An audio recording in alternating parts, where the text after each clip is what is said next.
will be the fourth time you've seen the Chicago team, but the first time where they have both DeMar DeRozan and Zach LaVine. With that in mind, what are the points of emphasis defensively against the Chicago team?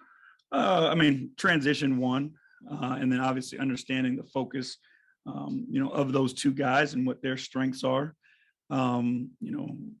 They have in DeMar probably one of the best, small possession offensive players in the league. His ability to find twos and tough twos when needed. There's not many guys like him in the league. And then obviously, Zach has immense talent. He can score from the perimeter. He can drive it.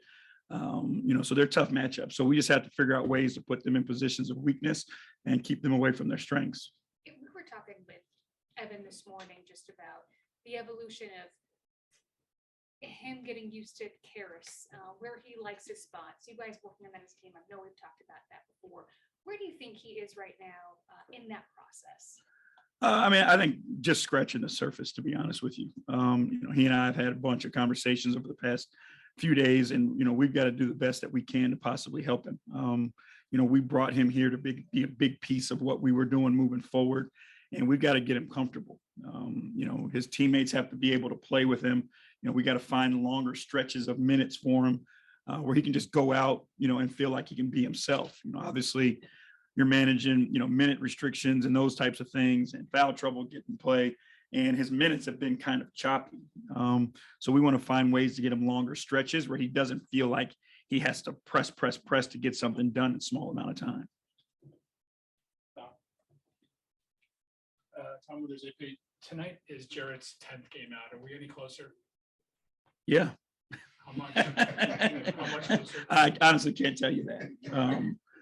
Again, it's bone, and it's just a matter of, how it heals and all those things. So, has he been able to do anything, JB? I know he's still got that big splint on. Has he done anything? Yeah, he's been able to. I mean, what we can do with him.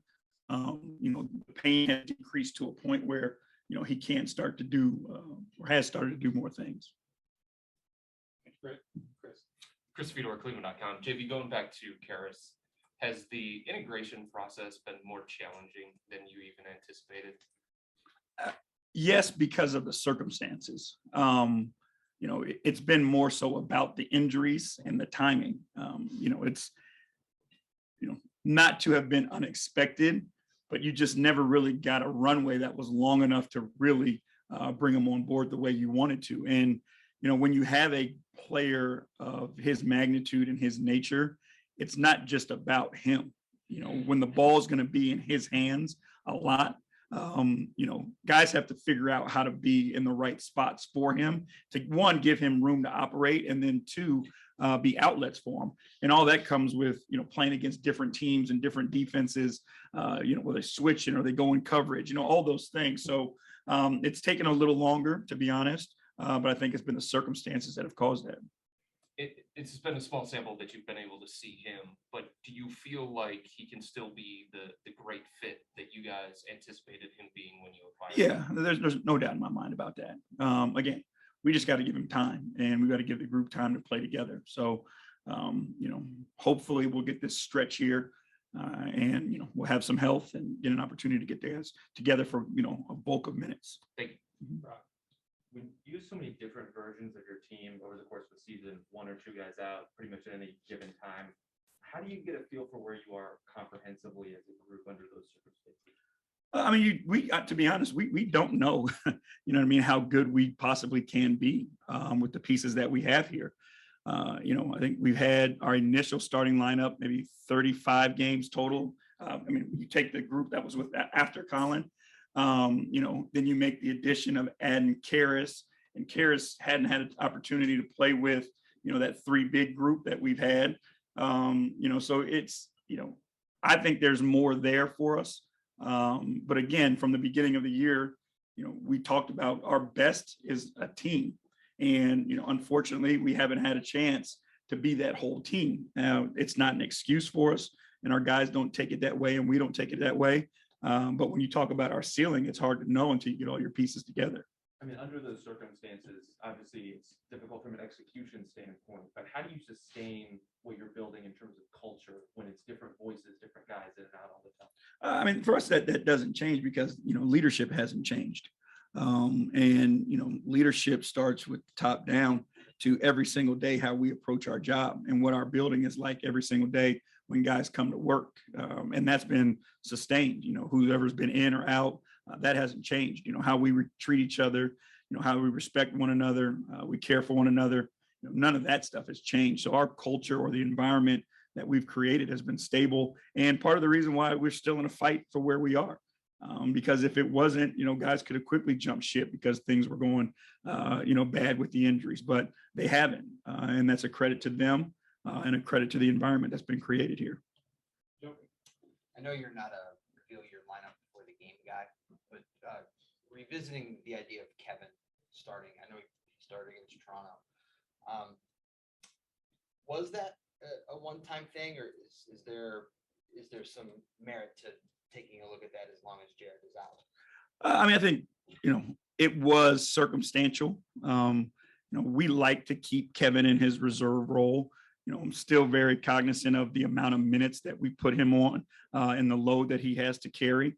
Again, so far we've been pretty successful at getting him, a ton of games and where he can be impactful. If the opportunity presents itself and there was a need, the Toronto game was the thought we needed to try to generate some more offense and create some more spacing on the floor. And obviously that's what he provides. So different games will probably call for different things. I would, again, like to keep some consistency and don't want a whole bunch of back and forth. But if need be, because of injuries or circumstances, we're not afraid to put him in the starting group. I mean, let's say worst case scenario, Jarrett's not ready to go come playoff time. And, theoretically the game slows down when you get to the playoffs, more half court stuff. And Kevin has so much playoff experience. Would those circumstances be more conducive to starting him just because of all those things?